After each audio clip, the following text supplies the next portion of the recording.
Welcome back to Tastes Like Burning, this Matt. This Jesse. And we've got a kind of an interesting rabbit hole that we're going to dive down today.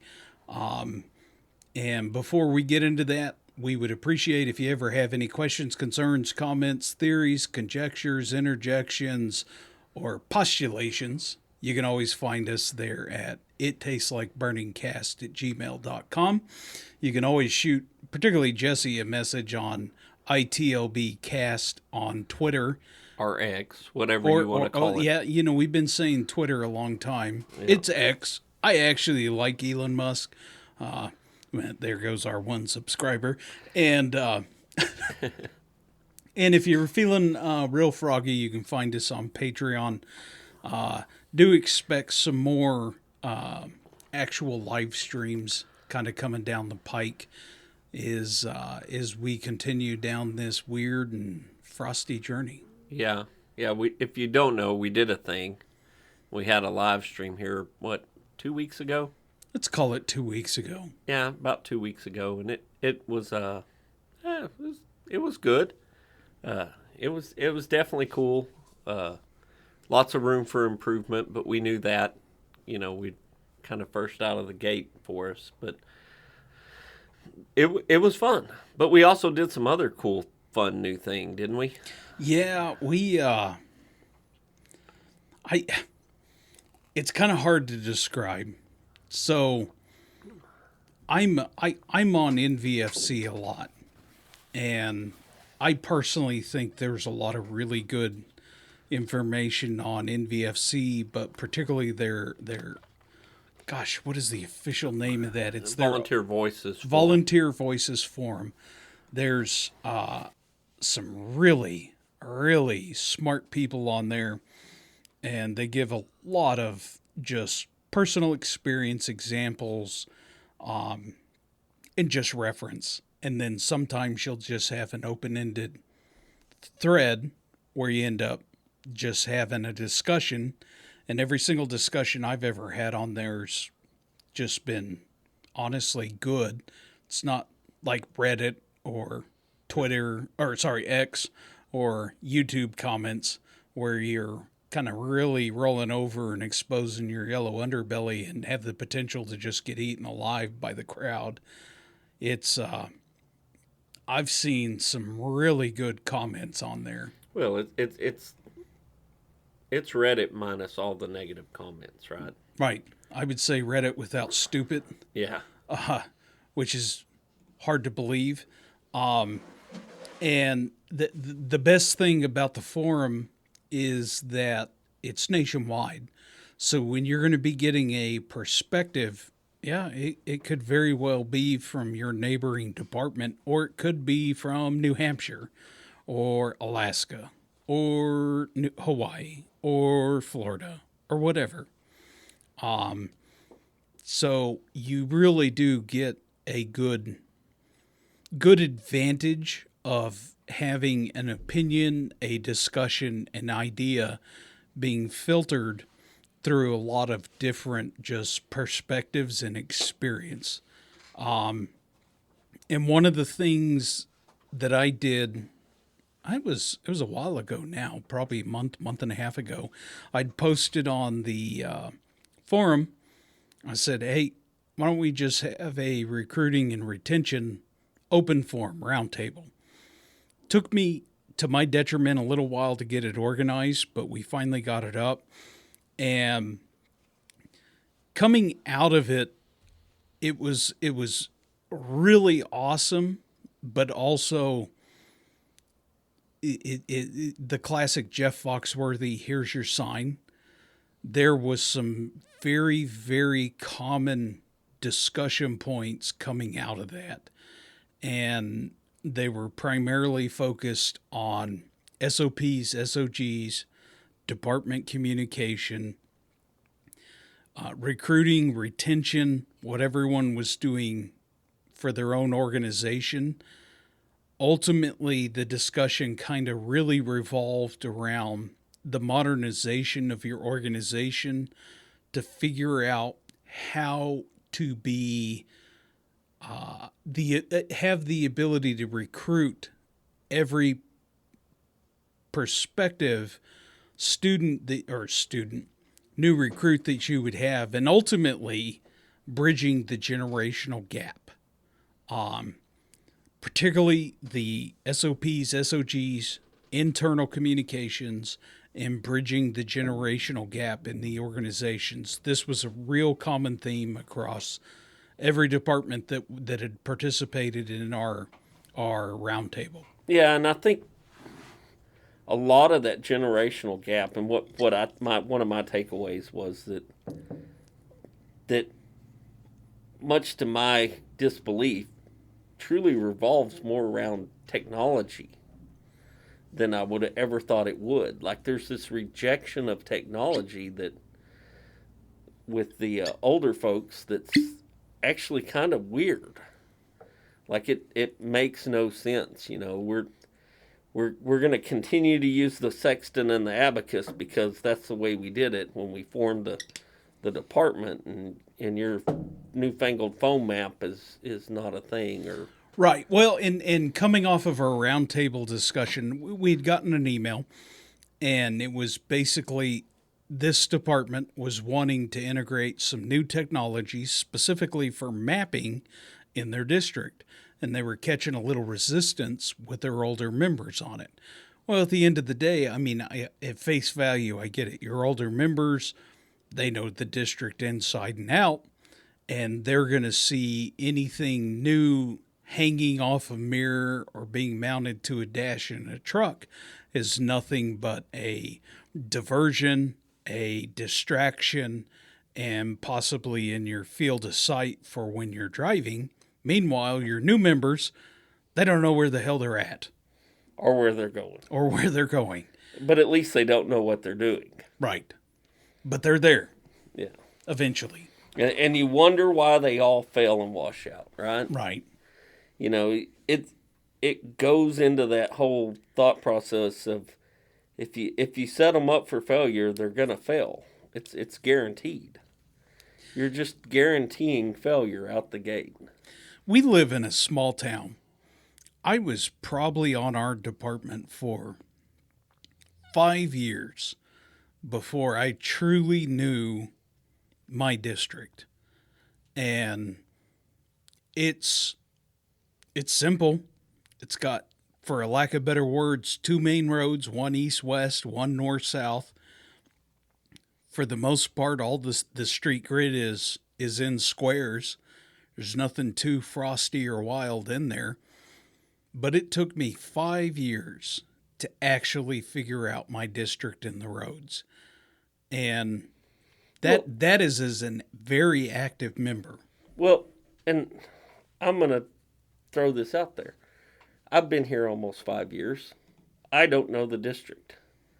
I see no point in, I know specific areas and areas of concern, and I know where high call concentration areas are. I know those things. But do I need to know every street in order? No. I have technology to do that. I would rather use my time, energy, and effort to do things that are way more productive for the greater good than memorize a map book. Right. And on that exact same statement, I'm a big fan of not memorizing things that don't need to be memorized. Why? Why are you memorizing something that you don't need to memorize? Yes, okay, fine. We fall susceptible to the event that an asteroid hits in northern Canada and there's an EMP pulse and the entire U.S. electrical grid collapses. And because there's a nuclear winter, the sun's never up. No one has any idea what direction north is. Okay. I mean, yeah, we can really stretch this theoretical situation about as far as you want, or you can just use your phone. Yeah. Because, quite frankly, it's going to work. Yeah. We don't have printed map books in the truck. There has not been printed map books in the truck since I've been here. Ooh, that's the $1 billion question. If you still use and navigate printed map books, you should reach out to us because we want you on the podcast. Oh, I know lots of departments that do. I truly do.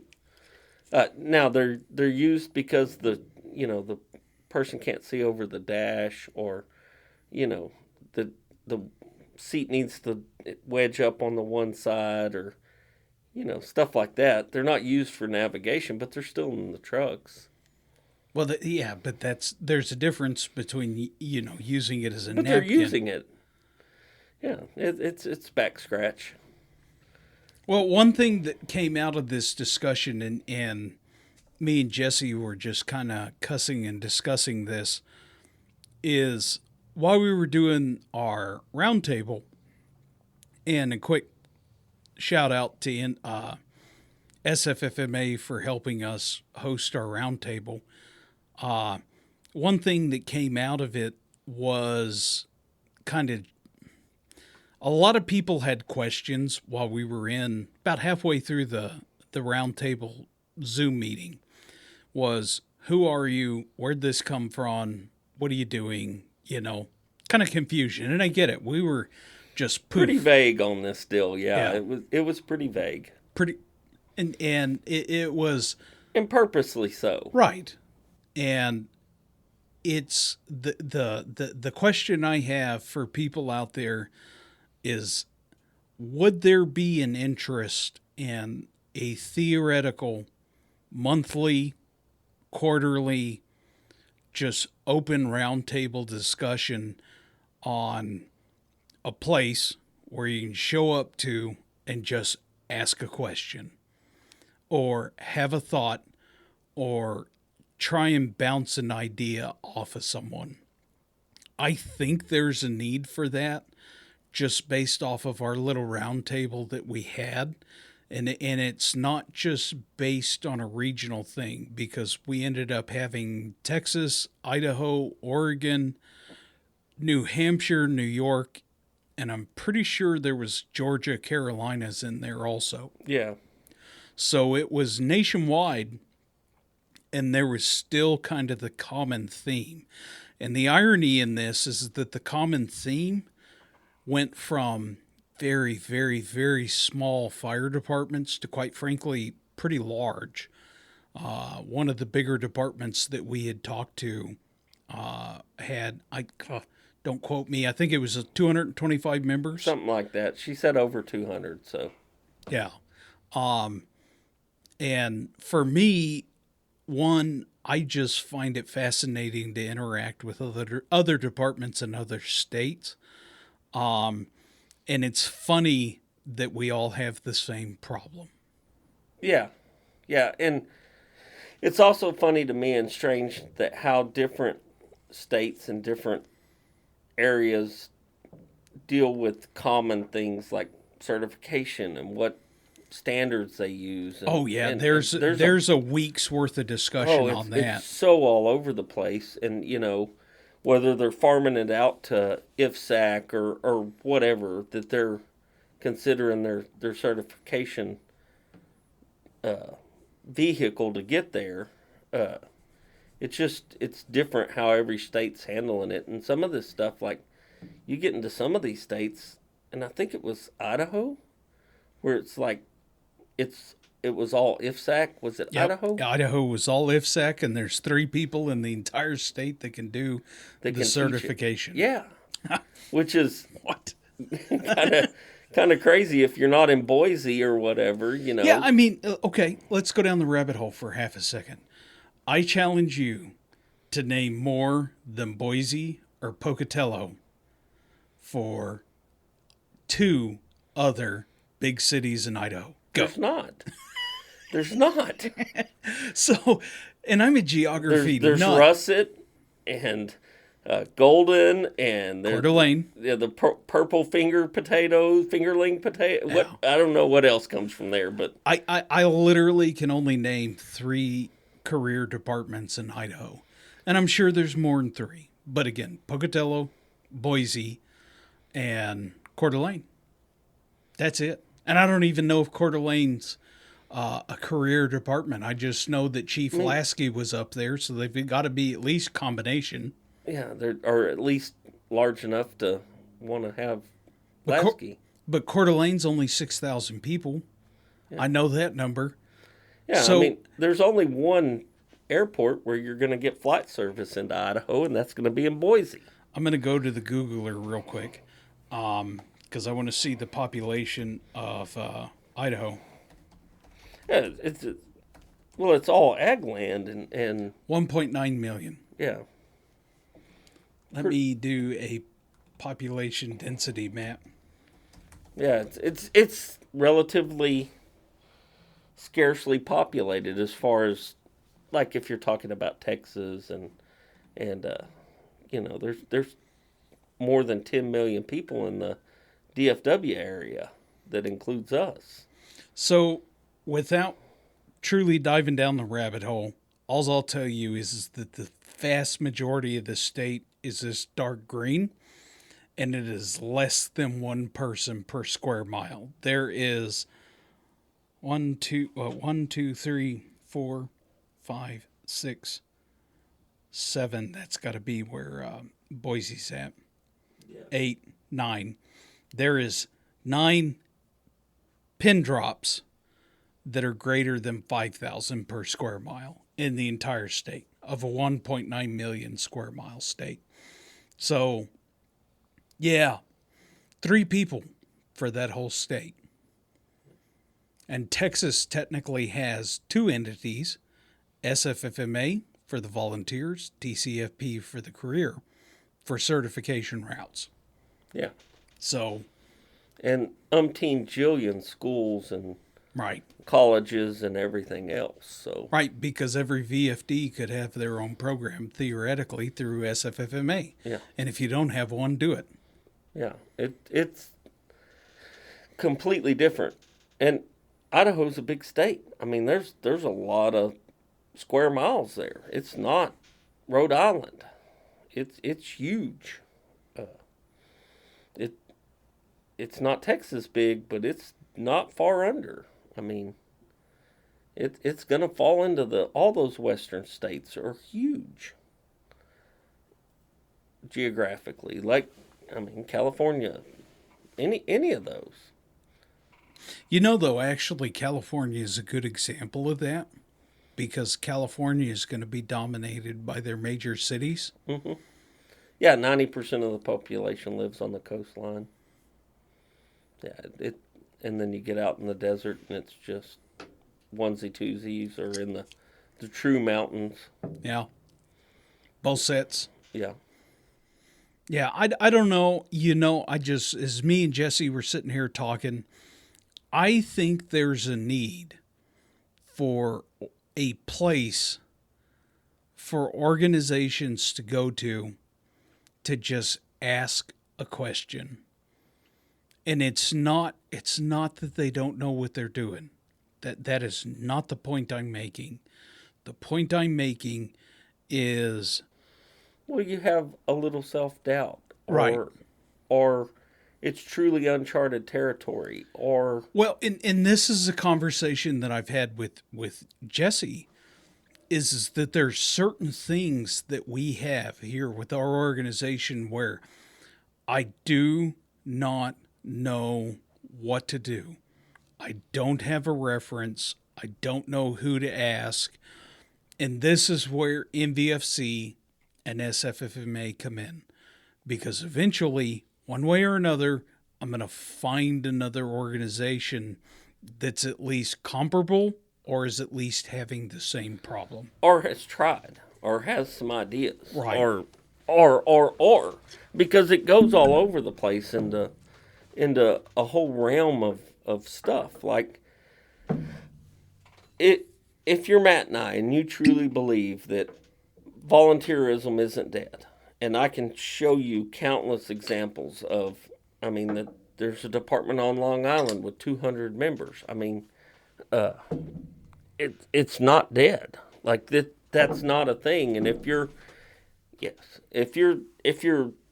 considering that, you know, it's impossible to find people and that blah, blah, blah, blah, blah, blah, blah, and that's your mantra, but you're truly not looking outside of the 4 walls of your station to find answers to this problem, something's wrong, right?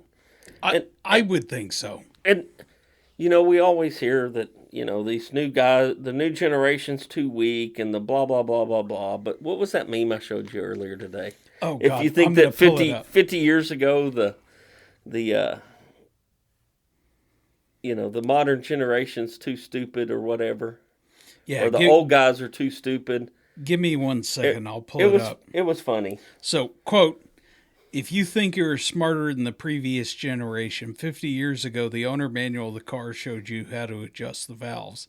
Today, it warns you not to drink the contents of the battery. Yeah. So both sides, and the young people and the old people, are sitting there because they don't know how to communicate with each other. And it's Matt's just giggling over there because it's hilarious. And I'm not professing that I understand this, right? But if I can find one of those young people that I can explain it to them and they can understand it, they can carry that message to the rest of them, and I don't have to do it. Let's go down the rabbit hole for just a minute. We'll be here for an hour, but a minute. Today's Gen Z, okay, our Zoomers, you have to understand that they were taught differently in school. They were taught to sit there, they were taught to watch, they were taught to listen, and then they were taught to be prompted to ask questions. That's the order. If you are not sitting there and showing them and telling them and then prompting questions, you are going to have this proverbial stone wall, the Great Wall of China, in between you. You have to understand that they have 18 years of being told to sit there, shut up, be showed, listen, then ask. You have to go that route. This is genetically encoded into them. You have to go that process. I'm sorry. You can blame the school system for it. That's how it works. Nationwide, universally, this is how it works. You have to follow that. Now, the kicker on this is that it's reciprocal. Our older members have to communicate in this manner. They have to show them. They have to explain it. And then you have to prompt the question, because that is what they're missing, is the prompting of the question. If you don't do that and you just bang coconuts together and throw it at them because that's how you were taught and that's how you were brought up, it's an abject failure across the board. Yeah, or sit in the corner and watch and you'll figure it out. Right. Doesn't work. Doesn't work. The other thing that it drives me nuts that we don't understand, and it's going to blow your mind. The young kids that are in that, let's just start it at 18 because that's about as young as we take them. 18 to 30-year-old kid. They want to be a community servant. Right. That's like high on their priorities of things they want to do, and you're sitting here thinking they're all selfish, and they're not. Right. They're absolutely not. They will engage in something if they feel like they can be a community servant and be a part of their community and provide a service or be useful for the greater good of their community. Right. Let's realize that these kids were brought up in the age of recycling and conservation and all these other things, and they truly look at it like they need to do their part. Right. And I'm going to take a shot at the boomers here. Watching the boomers waste their entire future because the Gen Z's going to have to be self-reliant because the boomers, all they've done is voted in entitlement programs for themselves. Yeah. And it's Gen Z that's being watched and seeing this and realizing that these programs don't work. I don't care what anyone thinks of that opinion. That's the fact. Okay? And Gen Z is unique in this one facet. This is the first generation that's ever been educated on compassion. Yeah. Because you take my generation as an X, it's a totally different mentality. I'm here because I want to be badass. Right. That's it. I want to be a badass. If you got a path to where I can be a badass, I'm in. And everybody else in that, I'm 48, so anybody in that 40 to 55 age range, that's it. They want to know more than anybody else. They want to do more than anybody else. They want to be recognized for what they did. Like we're the me generation. Mine is. Right.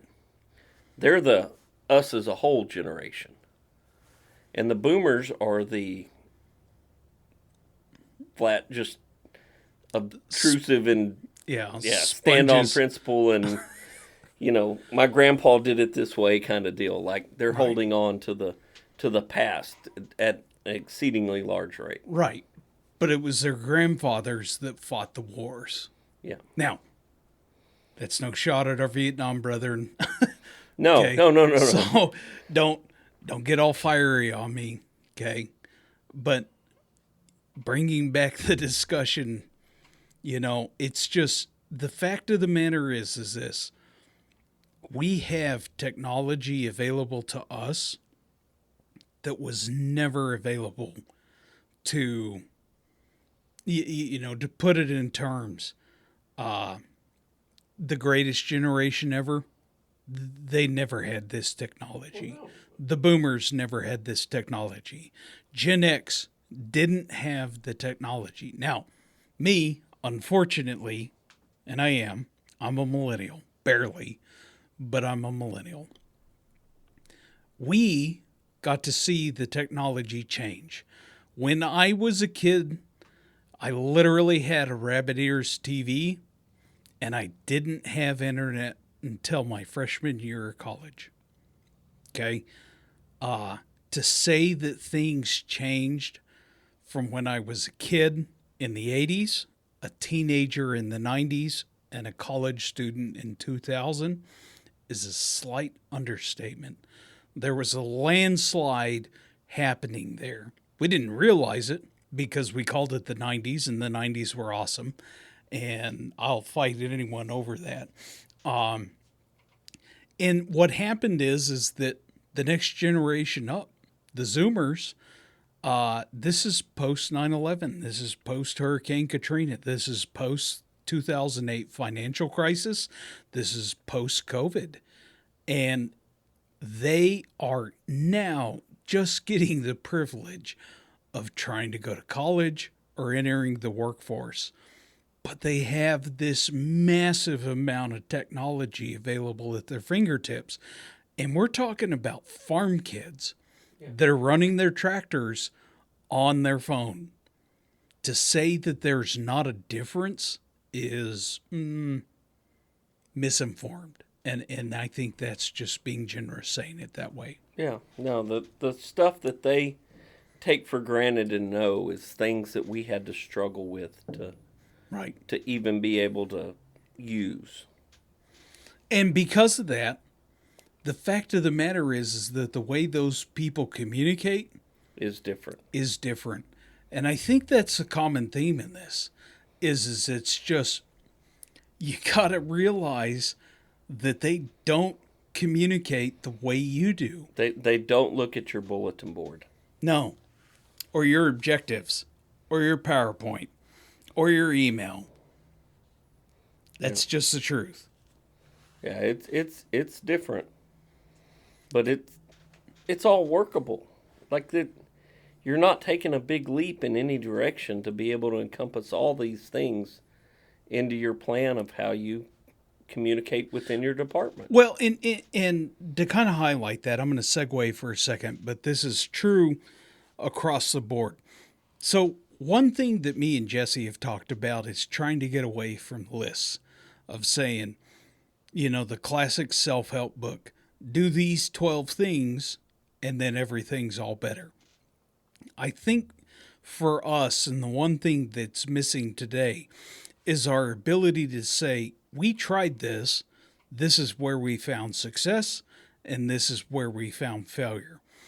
And for us, I think the only way that I have found success in bridging the classic generational gap, the communication breakdown, the difference between the old guard and the youngsters, is you have to literally force the communication. Talk to the old guys, figure out what they want. Talk to the new guys, figure out what they want. Shockingly, they actually align. So how the hell did two completely different age groups agree on the same thing, but they can't figure out how to make it happen? Make it happen. Force it. Force the interaction. Force the communication. Force the grouping. That's what you have control over. Set up station potlucks. Set up common training. Set up difference training. Talk to the old guys. Explain to how the kids communicate. Talk to the kids and tell them what the old guys are wanting. No one realizes that all you had to do, it's not a dam. All you had to do was lower the curtain. Yeah. It's never been explained that way. And just effectively communicate. Go ahead. It's arguably, and I'll throw it out there, it's arguably the X's and the millennials that screwed it up. Right. Yes, 100%. 100%. Like, we were the ones that screwed it up because we have no feeling for anything outside of ourselves. We're not compassionate. Like, all these things that are in the middle of where it is now and at the end, we were the ones that screwed it up. And it's going to be real bad when the boomers actually retire out and there's nobody, like, they won't interact with the Zoomers because they've lumped them into the category of being like us, but they're not like us. And if they bridge that gap, those guys are screwed because we're going to be we're the future for the next 15 years. Right. Well, to really step out on a limb here, all the problems you have with today's society, who are the politicians? Who were the generations that made this possible where we're at today? Pick, I don't care. It doesn't have to be conservative or liberal or Republican or Democrat. Everything that you point as a failure today, that didn't happen because of Gen Z. That happened because of boomers. That happened because of Gen X.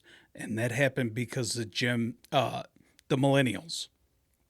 It's Gen Z is the ones that are left with this absolute disaster and are having to clean up. And I think that gets forgotten. It's real simple to point at the 14-year-old and say, you're different and that's what's wrong with today. No, the 14-year-old didn't make the policies they haven't of shaped today. Yeah, they're not the ones that have shaped today Right. yet. They got another 10 or 15 years before they're the ones shaping today. Right. The problem is you're pointing the finger in the wrong direction. You need to go stand in the bathroom and point at the mirror and say, you idiot, you're what's wrong with today. And I'm sorry, that's a hard pill to swallow. Gen Z's not what's wrong with today. Yeah. The parents and the grandparents are what made Gen Z and the problems they're having to deal with today. I'm sorry. You can fight that all you want. That's the fact. Yeah. It's interesting to watch it and look at it. And, I have these conversations with these guys that, like, you can melt them with words. Like, they're fragile. But the fact that they are fragile makes them want to do good. Like, that's their driving force. And once you kind of figure that out and use that to your benefit, there's no real problem there. No, I'm good. No real problem there about, it's just a matter of working with what within the parameters of what you got and realizing that you can't hold on to every single mindless tradition that you've ever had. Well, we're going to use an example of a member that we have. And you don't know quite who I'm talking about, but the second I start into this second round, you're going to understand who I'm talking about. We have a young man. When I say that our organization failed in every conceivable aspect we did, we pounded this kid into the ground. He should have left our organization years ago. Here's the problem. He actually likes this crap. Okay? And he wants to be a firefighter. And he dealt with so much crap that it's absolutely pathetic that we allowed that to happen. Yeah. Okay? And this young kid, every barrier, every obstacle, every modicum of horse crap that we threw at him, he dealt with it and climbed over it. He met the requirement. He met the intentional restriction to screw him. And this little SOB truly excelled in every facet. And here's the damn problem. He became arguably our most versed, well-trained firefighter, and then multiply it with the uniqueness of the experience that we provide by being a active responder. He's one of the best firefighters we have, and it's just sad that we held him back as hard as we did. And this kid should and eventually be, hopefully he's never listening to this, probably he'll be chief one day. And I welcome it with arms wide open, because someone that fought that hard and continually fought to prove himself it's just staggering. Yeah, he's the reason that made me realize kind of some of the things I've talked about this evening. Like some of those generational gap things and where their minds are. He's the one that made me step back and think about it and understand what he was coming from and what he was trying to say. Honestly, he's been a true help to me for understanding the younger generation. He's such a benefit to the organization. Just period. Jesus, I wish we had 5 more, because he's worth 20. Yeah. That's just the truth. Yeah. Just so everyone knows, he's finally an officer this year. Yeah. And made lieutenant. And I tell you, he is the definition of Gen Z. This man would make the Pope say the F-bomb. Yeah. There's times where I want to strangle him to death. But let me tell you, I don't know if we could do much better and get that lucky again. Yeah, no, definitely. And all of those guys that fall into that same group of guys, that they're all worth their weight in gold. They're excellent. Like, you just got to take a step back and realize they're not you. They don't think like you. They don't look like you. They don't talk like you. Their mannerisms are definitely not yours. But watch what they're doing and watch where their direction is. Like, they don't know what they don't know. And they don't know what you don't teach them, more importantly. Right? So they can't lay their head on the book and fall asleep tonight and osmosis just drives it in. That's not the way they are. That you've got to teach them, but as you teach them, you'll see that they've got it. They've got it. 100%. And if you're thinking that they're just a whole bunch of limp-wristed soy boys, we've got vets. I would argue one of these, and I'm talking about all my young men that are officers. We have vets. I would have a guy that I'd call an old soul.